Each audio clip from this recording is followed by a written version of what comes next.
Bom,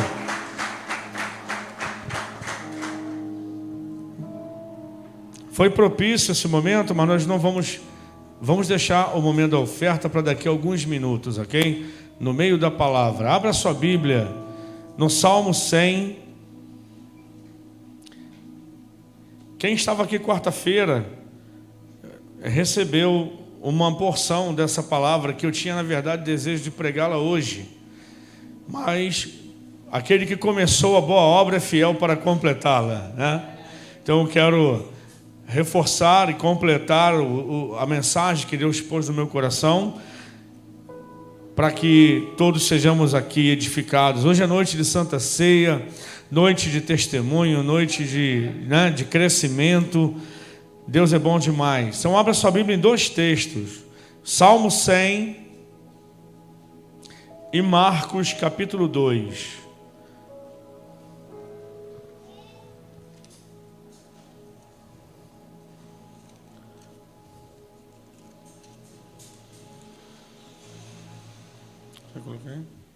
Amém. O Salmo número 100, e depois você marca no Evangelho de Marcos, no capítulo 2, e segura esse segundo texto aí, amém? O Salmo 100 fala sobre exortação a toda criatura a adorar ao Senhor, a celebrar ao Senhor. E diz assim: celebrai com júbilo ao Senhor, todos os moradores da terra, servi ao Senhor com alegria e apresentai-vos a Ele com canto. Sabei que o Senhor é Deus, foi Ele e não nós, que nos fez povo seu e ovelhas do seu pasto. Entrai pelas portas dele com louvor, e em seus átrios com hinos. Louvai-o e bendizei o seu nome, porque o Senhor é bom, e eterna a sua misericórdia, e a sua verdade estende-se de geração a geração. Dentro desse salmo, 4 palavras que eu quero ressaltar, para daqui a pouquinho estar dividindo com vocês, aplicando no outro texto que vamos ler. Versículo 2 diz: servi ao Senhor com alegria. Então diga comigo, serviço. No versículo de número 5 diz: porque o Senhor é bom, diga bondade, e eterna a sua misericórdia, diga misericórdia, e a sua verdade, diga verdade, de geração a geração. Então, misericórdia, serviço, bondade e verdade. Guarda essas palavras no teu coração. O salmista aqui no Salmo 100 nos convida a celebrar com alegria, com júbilo ao Senhor.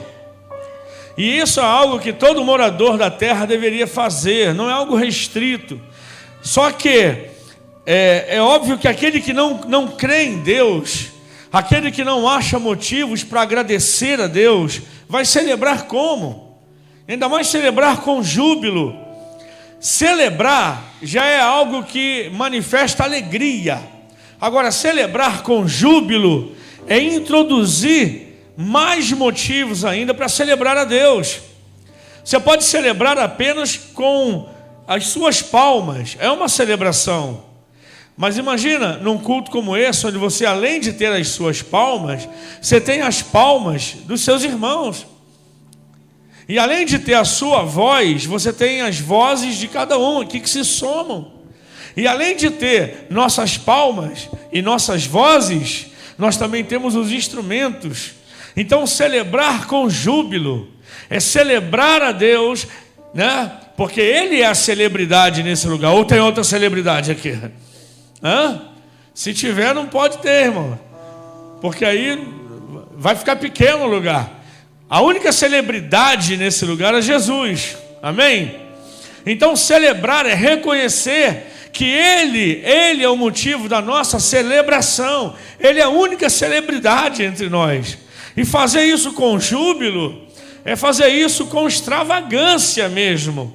é fazer isso de uma forma que foge da nossa normalidade. Eu vou fazer isso porque eu tenho motivos, e quanto mais elementos eu trouxer para celebrar o Senhor, mais eu estarei manifestando a Ele a minha alegria. Você está aqui hoje, diante de uma mesa como essa, de uma cerimônia que é simbólica, mas é profética, e mais do que isso, é apenas uma das duas ordenanças que Jesus deixou para a igreja, né? A Santa Ceia e o batismo nas águas. Hoje é noite de celebração, hoje é noite de fazer isso. E aí a maneira que o salmista nos aconselha a fazer é celebrar com júbilo. E ele dá alguns motivos. Ele fala: olha, o Senhor nos escolheu como ovelhas do seu pasto. Eu estava lendo uma frase que eu até compartilhei com vocês aqui no domingo retrasado pela manhã, não sei se vocês lembram, a frase de um teólogo muito respeitado aqui no Brasil, que diz algo interessante. Ele disse: não fui eu que encontrei Jesus, Jesus me encontrou, porque o perdido era eu, não ele, né? Porque às vezes a gente usa essa expressão, às vezes nem se liga, né? Não é verdadeiro isso. Eu encontrei Jesus com 13 anos de idade. Não, irmãos, quem me encontrou foi ele. O perdido era eu, não era ele. Então ele me encontrou. Eu estava perdido. E no dia 9 de outubro de 1988, quando muitos aqui nem nascidos eram, né? Jesus me encontrou, irmãos. Eu estava perdidaço. Tinha acabado de perder meu pai. Há menos de um ano, meu pai, claro, meu maior amigo, o Isaac está falando aqui dele com o pai, algum puxão de orelha mais forte, o pai tem todo o direito de fazer isso, irmão. Se tem algum homem nessa terra que pode puxar tua orelha sem dó, foi teu pai, ou é teu pai, né? Porque dele vem os melhores conselhos, e ele, com certeza, abaixo de Deus, é o personagem, junto com a sua mãe, mas estou falando do pai nesse momento, é o personagem que quer mais o teu bem sobre essa terra. E aí, voltando aqui ao texto, ele diz: olha, não fui eu quem o escolhi, foi ele que me escolheu para eu ser ovelha dele. Veja bem, olha para quem está do seu lado e fala assim: você está aqui porque Jesus te escolheu. Eita, rapaz, mas como assim, pastor? E quem está lá fora não foi escolhido? Olha, a Bíblia diz que muitos são chamados, ok? A questão do ser escolhido, mesmo que algumas opiniões se divirjam por aí, mas o fato é que o chamado à salvação é universal. A resposta que damos a esse chamado é que vai determinar o nosso destino no céu ou não. O chamado é para todos. Mas eu decido permitir que esse chamado se concretize na minha vida quando eu entrego a minha vida para Jesus, porque na verdade quem foi lá fora me buscar foi Ele. Foi Ele. Você estava naquele baile funk lá, perdidaço lá, né? Louco da vida. E quem entrou em algum momento, ele entrou no teu coração, na tua mente, e uma palavra, um louvor, um convite, alguma coisa que te impulsionou para dentro de um culto. Quando você viu, você já estava lá, porque tem vários testemunhos diferentes aqui da forma como atendemos o chamado, mas na verdade quem chama é Ele. E eu estava lá. Você estava em outro lugar, em outra época, em outras condições, mas nós somos ovelhas do seu pasto, porque o texto diz que é Ele quem nos chamou. Foi Ele, e não nós, que nos fez povo seu e ovelhas do seu pasto. Aí ele fala assim: já que agora você é ovelha do pasto dele, aprenda uma coisa. Conselho do salmista, que eu estou apenas elucidando para você, serve para mim, é claro, mas olha o conselho dele: quando você for entrar pelas portas do Senhor, entrai pelas portas dele com louvor, e em seus átrios com hinos, louvai-o e bendizei o seu nome. Alguém certa vez disse: para mim acertadamente que a diferença entre louvor e adoração é que pelo louvor eu reconheço aquilo que Deus faz, e pela adoração eu reconheço quem Deus é. Então quando eu entro no átrio, você sabe o que é o átrio? O átrio é o pátio, é a parte de fora. Você não entrou ainda no templo, mas quando você está chegando, está próximo, para quem vem do estacionamento, vem, né, pelos portões dos fundos, para quem vem pela rua, vai se aproximando da porta, você está no átrio. Para quem está no pátio intercedendo, porque quando você vê alguém ali com um colete de intercessor, porque está intercedendo. Se você vê alguém sem colete, não está intercedendo não, mas quando está com colete, está intercedendo. Então quando você entra nos átrios, você já entra diferente, porque os átrios da casa do Senhor é diferente do quintal da nossa casa, do pátio da nossa empresa. Por quê? Porque a presença de Deus, Ele contagia todo esse lugar. E quando nós entramos pelos átrios, quando você entra com o carro para estacionar, com a bicicleta, com a moto ou a pé, quando você vai se aproximando, o teu coração já muda, porque você sabe que esse lugar pode ser um lugar simples como é, mas quando nós entoamos o nome daquele que é todo poderoso, e quando Ele decide visitar a sua igreja através do seu louvor e da sua adoração, meu irmão, Ele pode transformar uma vida, uma história. Ele pode libertar uma alma acorrentada. Ele pode salvar um casamento. Ele pode ressuscitar uma empresa. Ele pode traçar um futuro. Em uma palavra, em um culto, em um louvor, Deus pode fazer o impossível acontecer. Esse lugar não é um lugar comum, ou é? Esse lugar não é um lugar comum. Sabe por quê, irmãos? Porque temos cadeiras acolchoadas? Não. Esse lugar não é um lugar comum. Por quê? Porque vocês têm um pastor mais bonito de Nova Iguaçu? Ajuda, mas não é isso não. Aleluia. Esse lugar é importante porque Jesus é a celebridade reverenciada, adorada, exaltada e reconhecida nessa casa, através da minha vida, da sua vida, com o nosso louvor, com a nossa adoração, com a nossa oferta, com o nosso abraço, com o nosso grito de júbilo, com a nossa reverência. Diga comigo uma coisa: todo lugar é comum, até Jesus passar por ali, né? Todo lugar é comum, até Jesus passar. Nós já fizemos encontros com Deus em cada lugar, irmão. Cada lugar. A gente precisava de lugares para fazer o nosso retiro de impacto espiritual, que a gente parou agora por causa da pandemia, mas a gente vai voltar em nome de Jesus, amém? Bom, eu não sei quem volta antes, se é o encontro ou se é Jesus. Se Jesus voltar antes, o encontro não volta. Se Jesus não voltar tão cedo, então os encontros voltarão, amém? E às vezes nós recebíamos emprestado ou alugado, enfim, lugares pouco prováveis. Tinha gente que falava: pastor, tem certeza? A gente vai fazer um encontro aqui. Eu falei: vamos fazer aqui. E às vezes no lugar eram dois sentimentos. Quando as pessoas chegavam e entravam, a vontade de ir embora. 3 dias depois, a vontade de morar ali.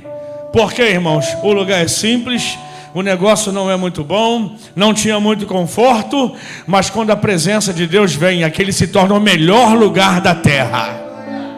A tua casa, você sabe, julga pela tua casa. Pode não ser a melhor casa da rua, nem a melhor casa do bairro, pode não ser nem a casa que você gostaria de ter hoje, mas é a sua casa. Aí você tira férias, você vai para um lugar bacana, você vai para um lugar mais confortável, você aproveita e tal, mas lá pelo 5º, 6º dia você está louco para voltar para a sua casinha, porque não tem lugar mais aconchegante que a sua casa, não tem cama mais confortável que a sua, não tem ambiente melhor do que o seu. Quando você está em outros lugares, que nem o Isaac tirou essa licença gestante aí de 30 dias, a esposa dele, ele acompanhou. Vocês entenderam, né?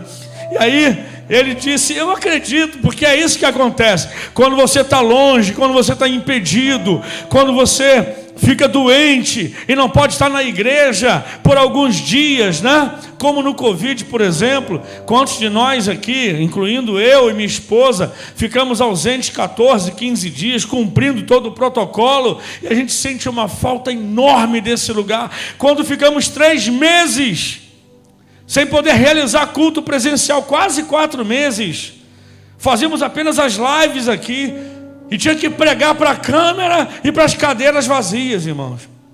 Que coisa boa, que nada. Uma vontade enorme de chegar de novo e ver vocês como vocês estão hoje aqui. Daqui a um tempo o distanciamento vai encurtar e a gente vai ter mais pessoas aqui. Daqui a um outro tempo mais vai ter um templo maior ali. E daqui a um tempo ainda, quem sabe não tão grande assim, vão ter milhares de milhares e milhões de milhões reunidos nos céus, adorando aquele que é todo poderoso. Mas o que eu quero dizer é o seguinte: quando você entra nesse lugar, você sabe que é diferente. Mas eu posso adorar a Deus na minha casa? Pode e deve. Eu posso adorar a Deus dentro da condução? Pode e deve. Mas quando você entra na casa de Deus e você reconhece que nesse lugar, no momento do culto, eu não mexo no WhatsApp, no momento do culto eu não olho rede social, no momento do culto eu não converso com meu irmão, porque eu não quero atrapalhar ele e não quero que ele me atrapalhe. No momento do culto eu estou aqui, é entre eu e Deus. Eu preciso de vocês, é bom demais estar com vocês, mas eu reconheço que a presença de Jesus transforma esse lugar na igreja mais linda da terra. A presença de Jesus transforma esse altar no altar mais importante que eu já pisei na minha vida. A presença de Jesus transforma uma igreja simples como essa num pré-céu. Por quê? Porque a presença dele, onde ele chega, tudo se transforma. Onde ele chega, há júbilo, há celebração, há alegria.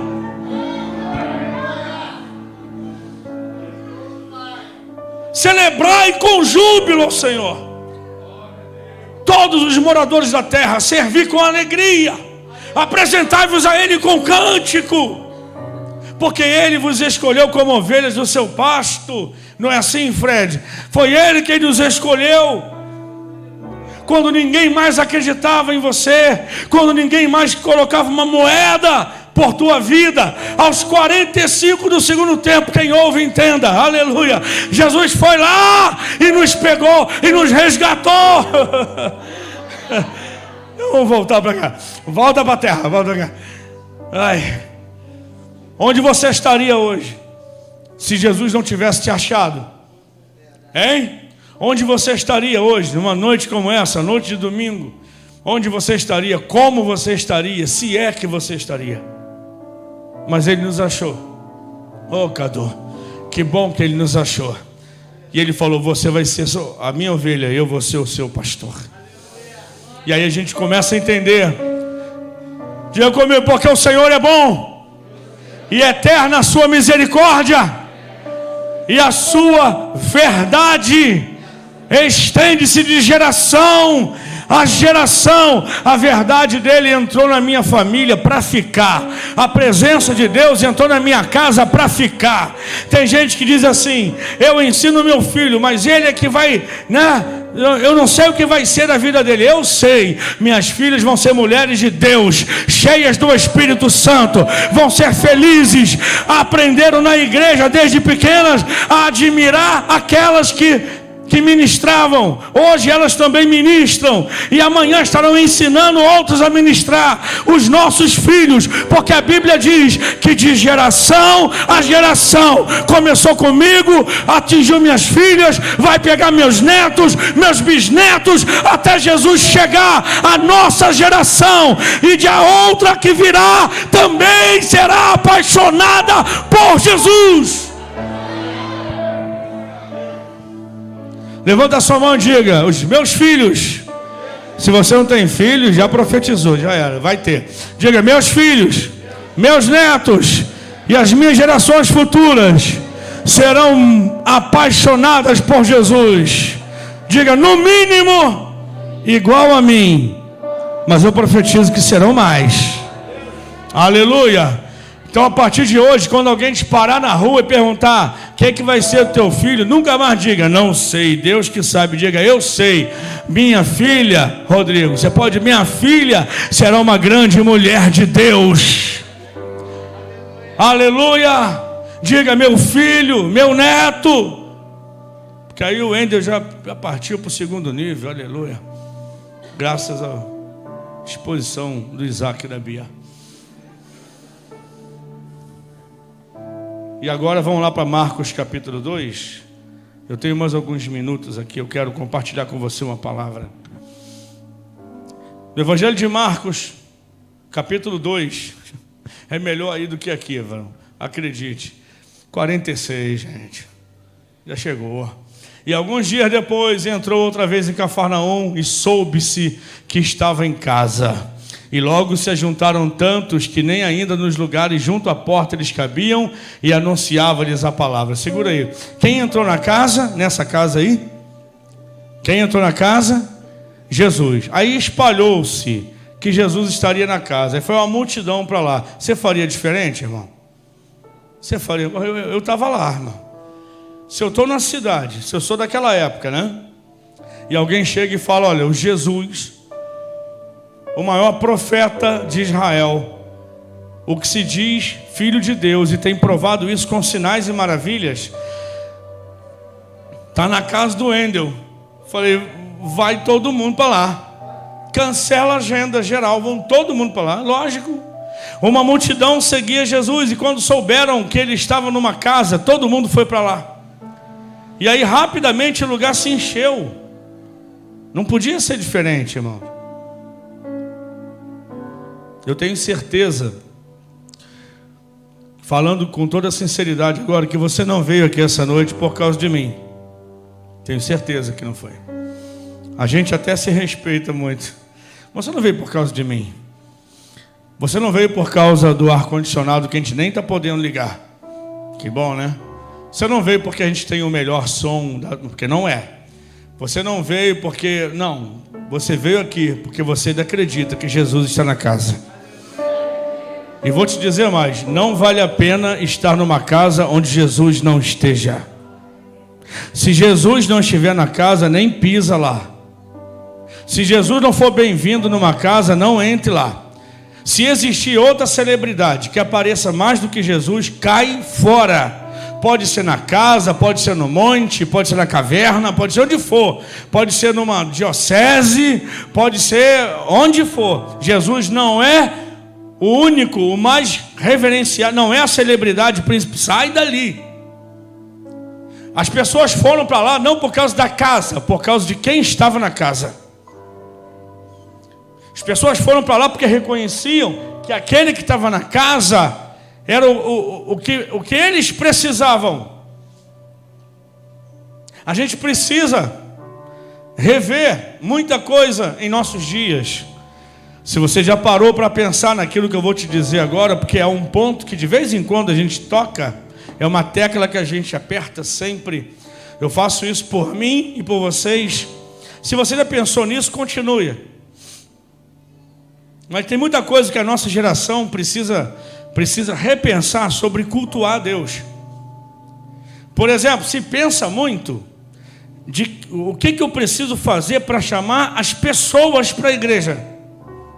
E a gente muda a estratégia, muda a metodologia, muda isso, muda aquilo, cria agenda e faz não sei o quê, e bababá, para poder atrair as pessoas. Por quê? Para aquilo que nós chamamos de culto. O culto é para as pessoas? Para quem que é o culto? Para Deus. Irmãos, parece uma redundância, mas o cerne da coisa é isso. E um dia desse, conversando com Deus, o Espírito Santo falou, não se esqueça disso. Não perca isso. Sabe o que a gente tem que fazer? Atrair uma pessoa. Vamos chamá-lo de pessoa. É a única pessoa que a gente tem que atrair para o lugar do culto é a pessoa maravilhosa do Espírito Santo.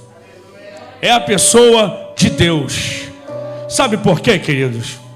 Nós estamos aqui há 15 anos. Há 15 anos Deus me deu a graça de ser pastor dessa igreja. Primeira igreja que eu pastorei, que eu lidero, é essa igreja. Fui auxiliares em muito, mas essa igreja é a primeira que eu pastorei. Eu estou aqui há 15 anos. Se fosse por minha causa, pela minha inteligência, pela minha beleza, se fosse por qualquer coisa, você não acha que estaria entupido aqui? Tem muita gente em Auschwitz, irmão. Tem mais de 106 mil habitantes na URG de Auschwitz. Então, pelo amor de Deus, olha, teria que ter vários telões no estacionamento. Aqui, por quê? Não, porque o pastor André está lá. Pastor não, respeito, agora é apóstolo. Ele está lá, então vamos lá. Hoje tem que ir. Então, não é por mim, não é pelo pastor Marquinho. O pastor Marquinho está aqui há quanto tempo já? 7 anos. É morador de Auschwitz desde antes de nascer. Não sei se você entendeu. Então, assim, se as pessoas... Não, ele tem muitos amigos em Auschwitz. Então, os amigos deveriam estar todos aqui. Se fosse pelo Marquinho, essa igreja estava entupida. Só de amigos do pastor Marquinho não caberia dentro da igreja. Mentira. Aí tu soma com os amigos do Cadu, com os amigos dos seus... Irmão, seu Sérgio, Irmão, seu Sérgio, primeira assinatura da carteira dele foi como carpinteiro da arca, irmão.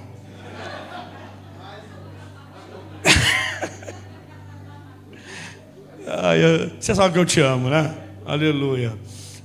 Cuidado, guarda no coração, não. Só dos amigos do Fred, irmão, só do amigo do Robson. O Robson conhece mais gente aqui, irmãos, do que eu conheço sei lá. Conhece tudo, conhece todo mundo aqui. Aí tu pega os amigos do Marquinhos, os amigos do Cadu, os amigos do Sérgio, os amigos do Robson, os amigos do Fred, irmão, não dava. Então as pessoas, de verdade, podem até gostar da gente, mas elas nunca virão por causa de nós. Você até gosta de mim, eu amo você também, mas você não está aqui por minha causa. Você veio aqui porque você reconhece que Jesus ainda está na casa. Então o que a gente tem que fazer? É colocá-lo em evidência, Elias. É colocar ele em evidência. A única pessoa que a gente tem que chamar e falar, vem, sabe por quê? Porque todas essas pessoas que eu citei, e todos os outros amigos de todos vocês que eu não citei, e muitas outras centenas e milhares de pessoas em Nova Iguaçu, o que elas precisam é de Deus.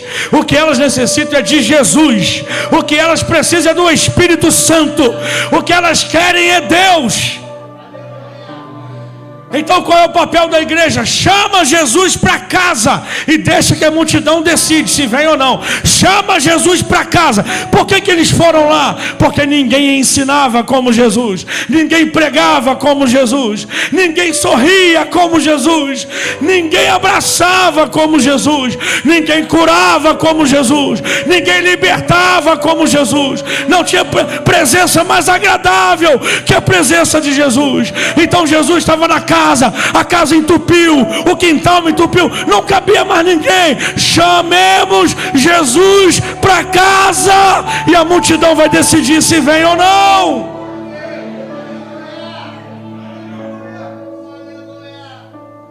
Eu vou falar uma coisa, eu não vou nem me aprofundar porque eu não quero chocar você. A multidão não era prioridade nem para Jesus. Por que é para nós?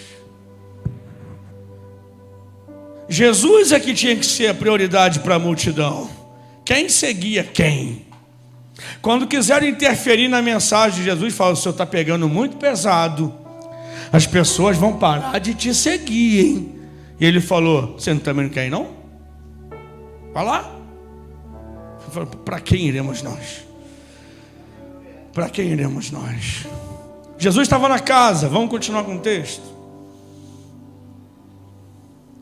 E vieram ter com ele conduzindo um paralítico trazido por 4 deles. E não podendo aproximar-se dele por causa da multidão, descobriram o telhado onde estava e fazendo um buraco baixaram o leito em que jazia o paralítico. Cara, brincadeira isso. Esse texto é lindo demais.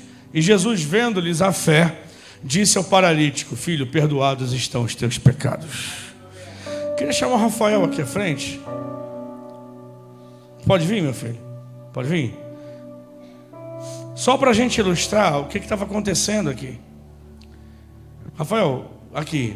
Eu queria 4 voluntários, 4 homens fortes, bonitos, saudáveis e que não pegaram o Covid. Não estou brincando. 4 homens. Todo mundo que está aqui sabe que não tem sintoma nenhum, já passou mais álcool na mão, né, do que 4 homens corajosos. Vem aqui para frente. Tá faltando um, hein, gente? Tá faltando um. Homem forte.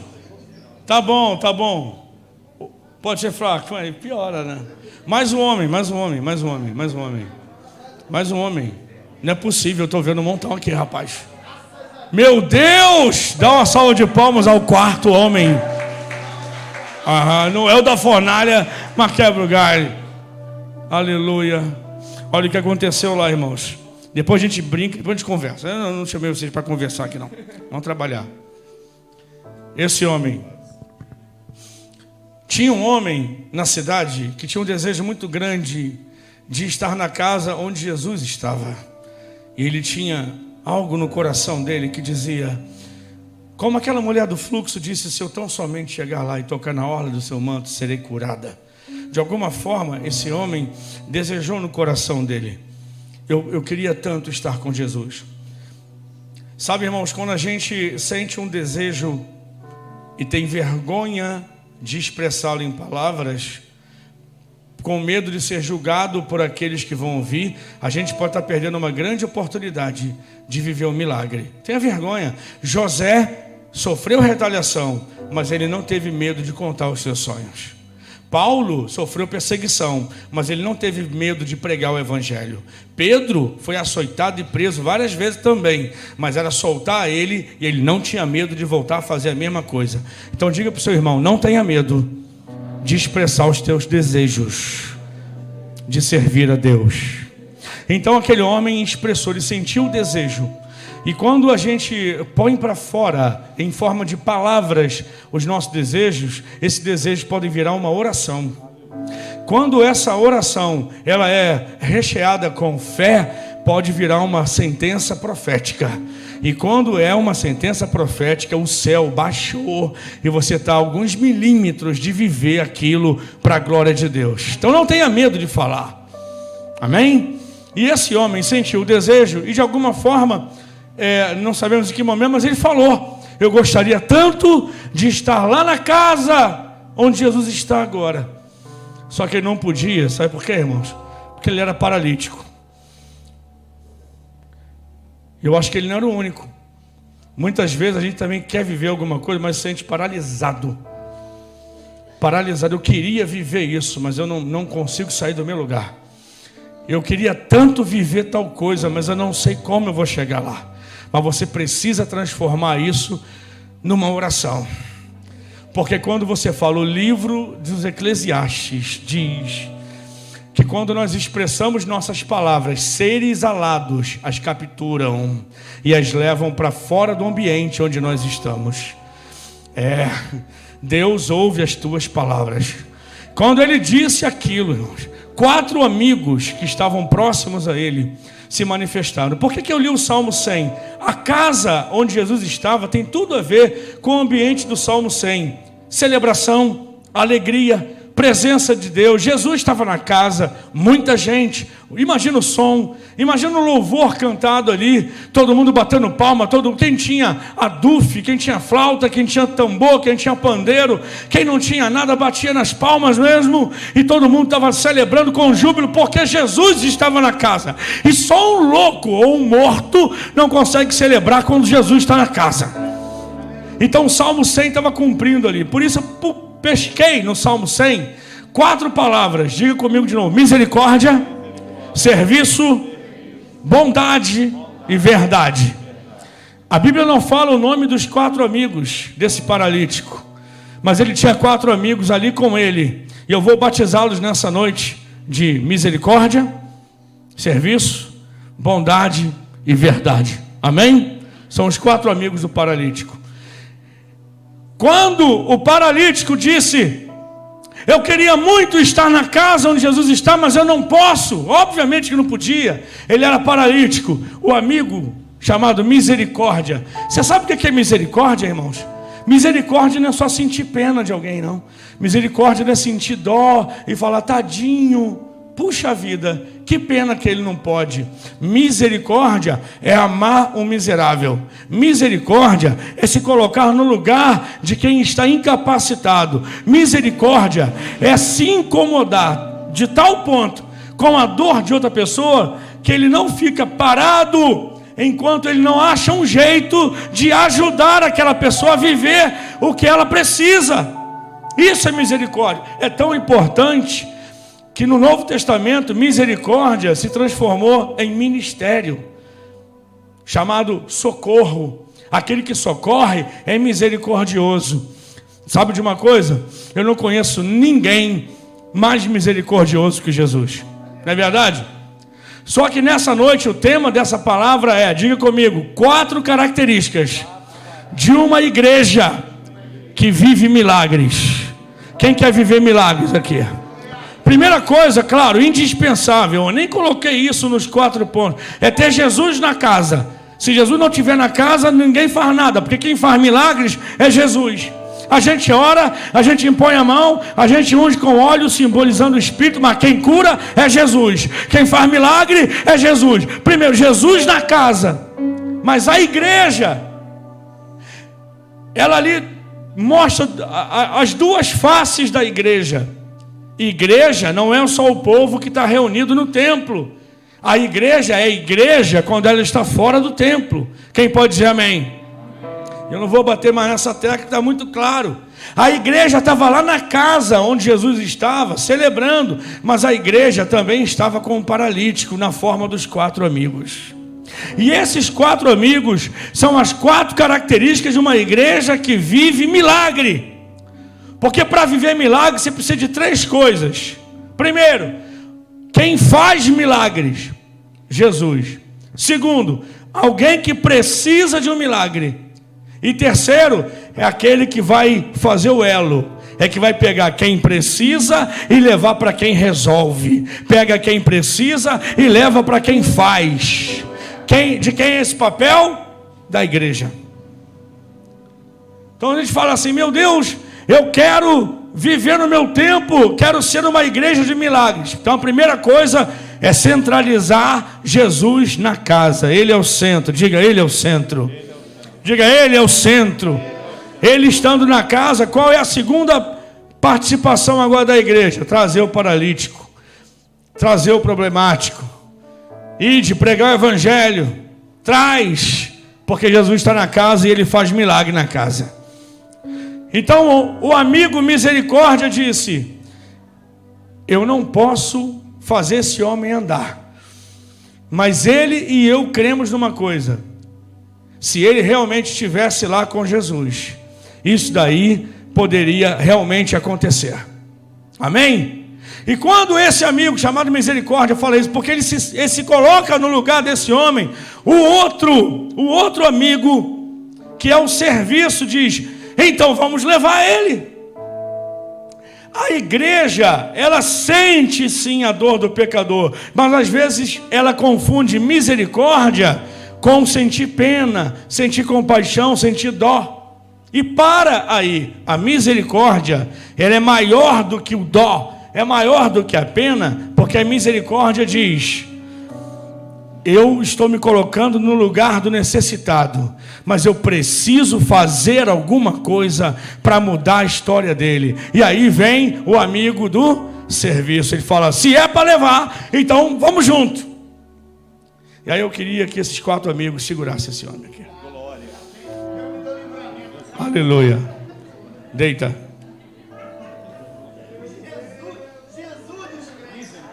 E eles pegaram a misericórdia, o serviço, mas quem? Diga, a bondade e a verdade. E levaram o homem até onde Jesus estava. Vai com ele lá na porta e volta. Dá o teu jeito aí. Aleluia. Tá bom aí, irmãos. Eu senti que o negócio tá estreito. Eu senti. Aleluia. Irmãos, bota ele em pé que vai ficar ruim para vocês. Não vai ainda não, fica aqui. Olha para mim, irmãos. Por mais engraçado que isso pareça, né? Eu quero te dizer uma coisa. É papel da igreja carregar. É papel da igreja buscar. Deus nessa noite está dizendo que Ele tem milagres para fazer na tua vida. Mas existem coisas que Ele espera do nosso coração. A primeira delas, Ele quer que a gente tenha misericórdia. Ele quer que a gente faça alguma coisa além de sentir compaixão pelas pessoas. Tem que carregar. Você está aqui porque um dia alguém te carregou. Você está aqui firme na igreja porque um dia alguém te consolidou, alguém foi na tua casa, alguém ligou para você, alguém te convidou 2, 3, às vezes 4 vezes e falou: se precisar eu vou aí, e insistiu. Hoje você consegue andar sozinho porque Jesus já te curou, mas no início alguém teve que carregar você, porque foi assim comigo. Quando eles chegaram na casa, a misericórdia se pôs no lugar. O serviço falou: então vamos. Aí todo mundo foi. Mas quando eles chegaram na casa, cabia alguém lá dentro? Não cabia. Aí o terceiro amigo, que é o amigo chamado bondade, não dá pela porta, não dá pela janela, não dá para a gente derrubar a parede, não vamos fazer isso. Mas dá para jogar ele para cima. Dá para suspender ele. Dá para levantar ele. A bondade, irmãos, se manifesta com uma coisa. Quando você é bom para alguém, você às vezes não pensa em você para pensar em alguém. A bondade prioriza o outro. A bondade eleva o outro. A bondade promove o outro. A bondade ergue o outro. A bondade eleva o outro. Mesmo que ele diz: olha, eu estou aqui, eu vou te ajudar a jogar esse cara para cima. E você? Eu fico aqui, não tem problema.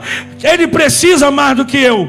Ele quer mais do que eu. Ele está aqui, nós estamos aqui para servi-lo. Lembra? A gente ouviu, a gente carregou. Agora vamos levantar esse homem. Glória a Deus. Olha para quem está do seu lado e diga: se precisar, conta comigo, irmão. Será que você pode fazer isso sem brincar agora e falar sério, olhar para os olhos do teu irmão e falar: se precisar, você sabe que eu posso entrar na guerra por você. Olha para outro e fala: se precisar, eu pelejo por você em oração. Se precisar, eu levanto você. Se precisar, eu estou aqui, meu irmão. Olha para os olhos do seu irmão e diga: se precisar, eu levanto você e espero a minha vez. Sabe aquela vez que você viu alguém necessitado de um dinheiro na rua e era realmente uma pessoa necessitada e você abriu a carteira, só tinha uma nota e você deu aquela nota? Deus viu o que você fez. Sabe aquele dia em que você estava muito ocupado, mas recebe uma ligação urgente e você fala: só tem um jeito, eu vou parar o que eu estou fazendo e vou priorizar essa pessoa, porque nesse momento ela está precisando mais do que eu. Deus viu. Sabe aquele dia em que você só tinha um lanche, ou dinheiro para um lanche, ou só tinha levado um lanche para passar o dia todo, e você deu o lanche? Sabe aquela camisa de frio que você tirou do corpo para poder dar para alguém? Você ficou com frio, mas ficou feliz por ver que a pessoa não sentiria mais frio. Sabe aquilo? Deus viu. E é bíblico, sim, está nessa passagem. Quando esse homem foi colocado diante de Jesus, ele fala assim, Jesus fala assim, e vendo, o texto diz, né? E vendo Jesus a fé que eles tinham. Jesus viu, irmãos. Desde quando a misericórdia se manifestou. Desde quando o serviço entrou em ação. Desde quando a bondade ergueu o homem. E qual foi o papel da verdade? O papel da verdade foi colocar o homem diante de Jesus. Quando eles sobem lá, a bondade levantou. A verdade disse: agora, meu amigo, Eu vou descer você e você vai ficar de frente com Jesus, porque o papel da verdade é esse. Sabe qual é o papel da igreja? Pregar a verdade, falar a verdade. Eu não posso mudar a pregação, porque a minha geração quer que eu mude. Eu falo a verdade, em amor, mas falo a verdade, com transparência, mas falo a verdade, com respeito às opiniões, mas tem que falar a verdade, respeitando as opções que cada um faz, mas eu tenho que falar a verdade, porque é a verdade que liberta, a verdade é que interessa. A verdade colocou aquele homem diante de Jesus, e o milagre só pôde acontecer ali.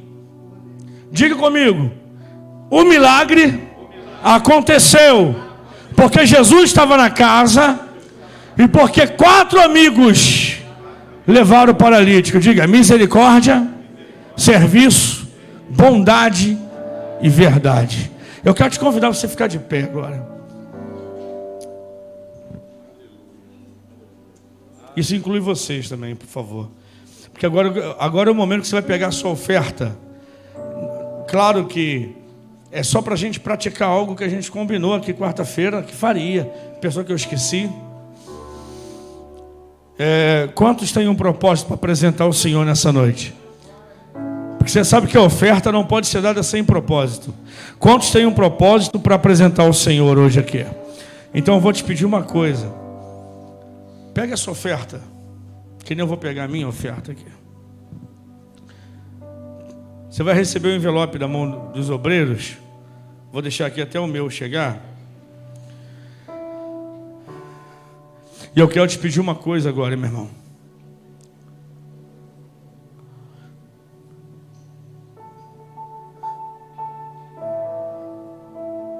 Os envelopes já estão aí? Já? Não.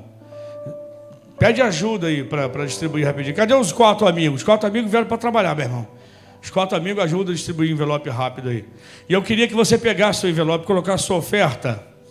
Você vai entender. Não é pela oferta, querido, é pelo que você vai fazer agora, em nome de Jesus. Mas aproveite esse momento, coloca já a sua oferta. E lembre-se que uma oferta sem propósito, ela não cumpre nada. Então você quer que cumpre, né? Todo semeador que lança semente, ele quer que a semente produza. Então, em nome de Jesus, coloca a semente para trabalhar na boa terra. Que a terra é boa, irmãos. A terra é boa. Então, pega a sua semente com um propósito. Só que é o seguinte: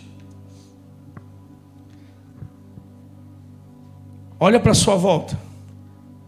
Você escolhe alguém, porque nessa noite você vai ser o amigo desse texto.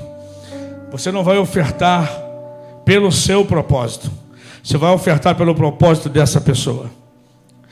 A Bíblia diz que Deus mudou o cativeiro de Jó quando ele orava pelos seus amigos.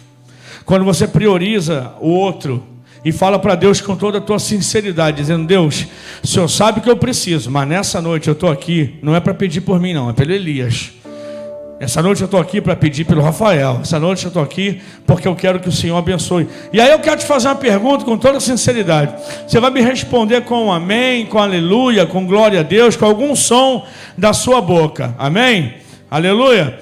Então é o seguinte: você seria capaz nessa noite, se Deus escolhesse uma pessoa só para abençoar dentro dessas 4 paredes hoje, e você soubesse da situação do teu irmão, porque tu não sabe, ninguém sabe da situação dos outros aqui, mas se Deus decidisse abençoar uma única pessoa dentro dessas 4 paredes hoje, e você entendesse que o teu irmão hoje precisa mais que você, mas só um vai ser abençoado, só um, você pula na frente ou você dá a vez?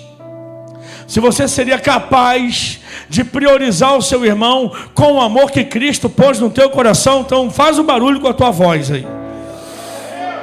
Então eu vou te dar agora, aumenta o som desse teclado aí, abençoado. Eu queria te pedir agora que você, em nome de Jesus, fechasse os teus olhos e perguntasse para o Espírito Santo, pedisse para ele assim: Senhor, me leva até a pessoa hoje que o Senhor quiser, que está dentro dessas paredes, porque eu quero que o Espírito da bondade inunde, transborde no meu coração.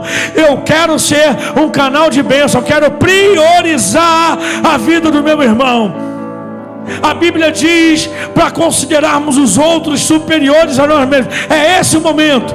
Aleluia. Sai do teu lugar, deixa o Espírito Santo te levar a alguém, se você quiser. Se você não quiser, fica onde você está, não tem problema nenhum. Mas Deus hoje pode usar você. Priorize. Mesmo que você não conheça, caça alguém aqui dentro.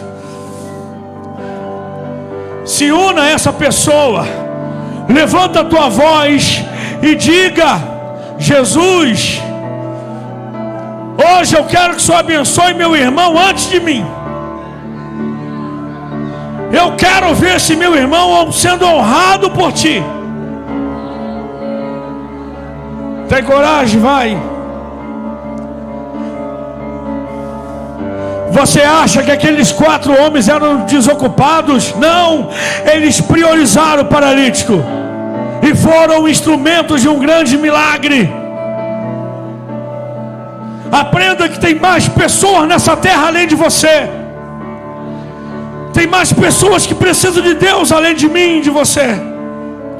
Deixa Deus usar você.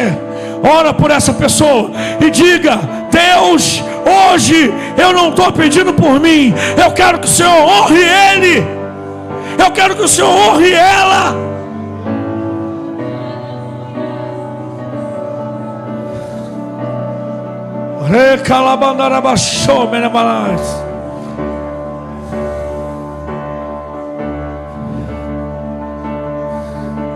Deus pode levantar alguém com a sua atitude hoje.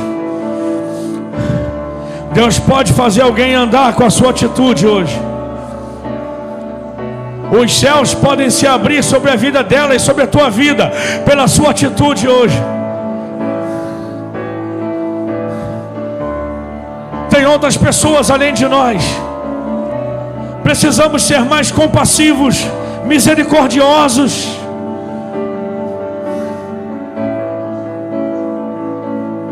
Precisamos ter um coração mais liberal, irmãos. Deus hoje está abrindo os céus sobre a vida sua e dessa pessoa. Você pode estar sendo alguém que está carregando outra pessoa até a presença de Jesus. E o milagre de Deus que acontecer na vida dele ou dela, boa parte da responsabilidade é tua. Olha que bênção. Olha que bênção. Senhor, seja sobre o teu povo a tua bênção. Seja sobre o teu povo a tua bênção. Seja sobre o teu povo a tua bênção. Nós entendemos que o Evangelho não é meu. O Evangelho não é para mim. O Evangelho não é minha exclusividade. O Evangelho de Cristo é para todos. É para todos. Eu quero nessa noite, Deus, se há uma bênção para ser liberada nesse lugar, priorize a vida do meu irmão. Priorize a igreja. Priorize os teus filhos. Ó Senhor, eu quero ver eles abençoados. Eu quero ver eles prósperos. Eu quero ver eles sendo honrados por ti. E por amor, eu passo a minha vez. Diga comigo assim: Senhor Jesus, por amor, eu passo a minha vez. Abençoe o meu irmão e eu ficarei satisfeito. Amém. Aleluia. Aleluia. Aleluia. Aleluia. Jesus está na casa. Jesus está na casa.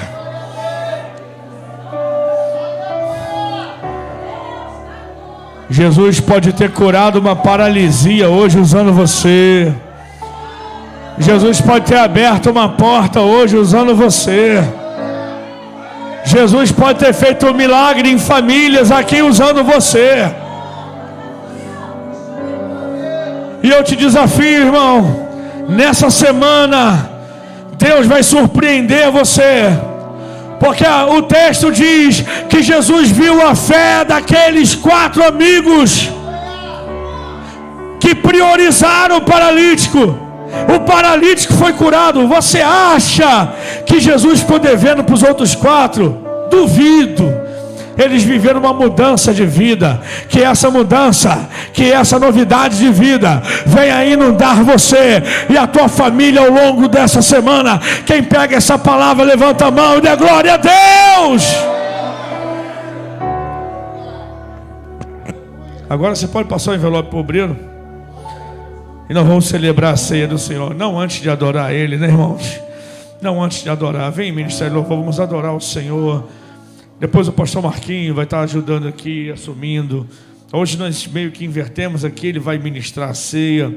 E nós vamos nos alegrar na presença de Deus. Aleluia. Se você quiser entregar o seu dízimo aí, ou trazer à frente, estamos aqui à sua disposição. Não dá para fazer isso com todos, porque levaria muito tempo, né? Por isso a gente apresenta a oferta de uma vez só. Você pode entregar o dízimo aí também, mas se quiser trazer, seria bem-vindo. Os pastores estão aqui. Vamos adorar o Senhor. Aleluia. Jesus ainda está na casa, igreja?